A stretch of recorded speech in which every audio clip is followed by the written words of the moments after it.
This video is brought to you by Brilliant.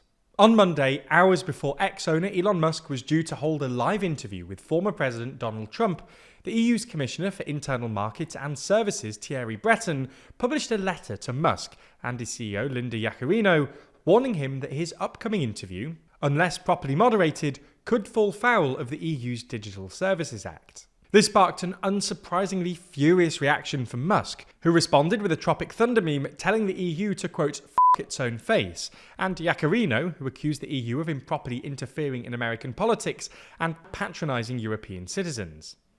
This is just the latest in a long-running and escalating spat between the EU and X, and the stage is now very much set for a showdown between Brussels and X, with a total ban of the site in the EU looking increasingly likely. So in this video, we're going to take a look at the EU's recent efforts to regulate social media, and what the upcoming showdown between the two of them might tell us both about the EU and Musk's political power.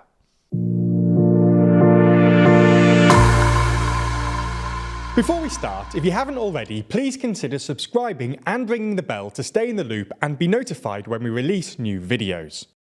So to understand this story, you sort of need a bit of context regarding the EU's efforts to regulate social media.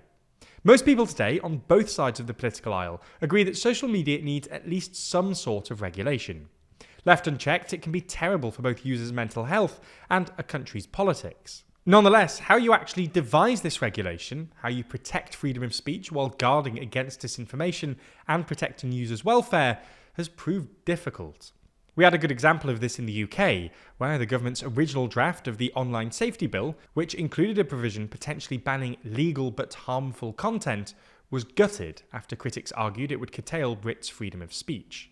Anyway, for their part, the EU have come up with two big bits of legislation aimed at regulating the European internet: the Digital Markets Act, or DMA, and the Digital Services Act, or DSA. These were both produced by Ursula von der Leyen in her 2019 manifesto, when she was first elected European Commission President, and passed into law in 2022. The DMA is mostly about guaranteeing fair competition in an industry dominated by big tech titans like Alphabet, Amazon, Apple, ByteDance, Meta, and Microsoft, by preventing these big companies from using their incumbency to squeeze out newer competitors. The DSA, which is what the EU is using to threaten Musk, is more about guaranteeing the proper functioning, at least as the EU sees it, of socially or politically important online platforms, mostly via imposing specific rules for very large platforms with more than 45 million monthly active users in the EU, like X. These platforms basically have to be transparent about their moderation practices and do more to guard against the proliferation of illegal content or harmful disinformation.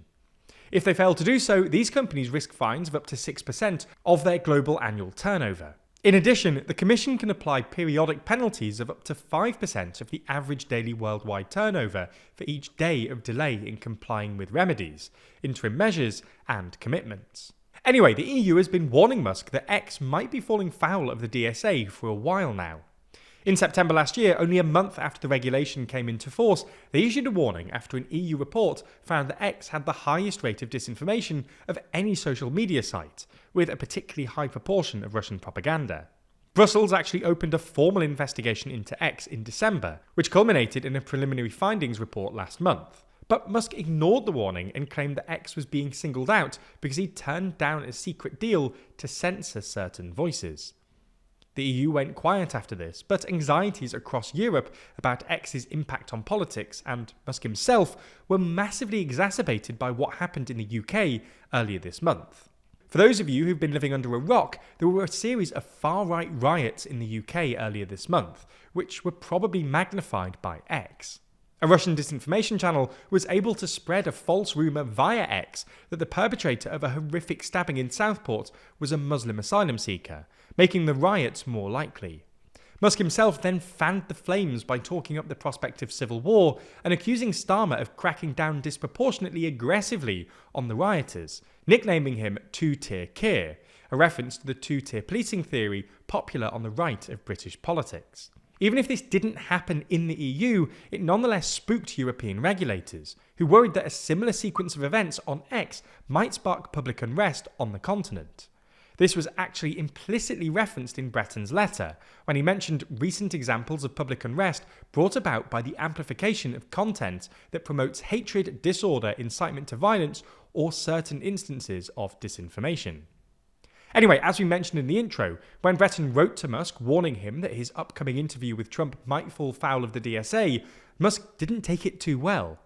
Musk was quickly backed up by interviewee Donald Trump, whose campaign released a statement branding the EU as an enemy of free speech, and warning to mind their own business instead of trying to meddle in the US presidential election. Unsurprisingly, Musk and Trump's reaction have gone down like a lead balloon in Brussels, and the EU now has to decide how it responds. Under the DSA, the EU could technically fine X up to 6% of their global annual turnover, which would be about $30 million. At the same time, the EU is also considering fining X for training AI model Grok on EU user data without their consent, which could be a violation of GDPR and therefore incur a fine representing up to 4% of its global annual turnover. If the EU does issue these fines, however, it's hard to see X complying, especially given its escalating financial troubles, mostly due to the ongoing advertiser exodus. And Musk will probably try to force the EU to either ban X outright in Europe or back down. Starmer was faced with a similar dilemma earlier this month, when Musk started attacking him, and he's apparently decided to basically ignore it, and Tech Secretary Peter Kyle told The Times that dealing with tech giants like Musk is more akin to diplomacy with other countries than typical business dealings. Whether or not the EU toe a similar line to Starmer or decide that they need to be more confrontational is an open question, but if they do decide to be more confrontational and try to ban X, it'll be an interesting test of the EU's political capital. There's a lot of difficult decisions to make here, and making huge decisions is difficult, even for world leaders. The good thing is that Brilliant is where you learn by doing, with thousands of interactive lessons in maths, data, programming, and AI.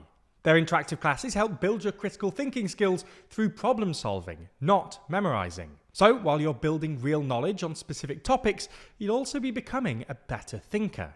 For instance, their Predicting with Probability course can help you better understand and assess the world around you. You can learn to wrangle massive datasets, compare distributions, and master fundamental concepts like Bayes' theorem. That might sound a little technical, but with their active learning, you learn this by answering questions like which airline is least likely to have a delay due to weather, and how much more unruly airline passengers have gotten since the pandemic. Data skills are absolutely necessary for navigating the modern world, and Brilliant is the best way to get them. To try everything Brilliant has to offer for free for a full 30 days, visit brilliant.org/TLDR, or click the link in the description. You'll also get 20% off an annual premium subscription.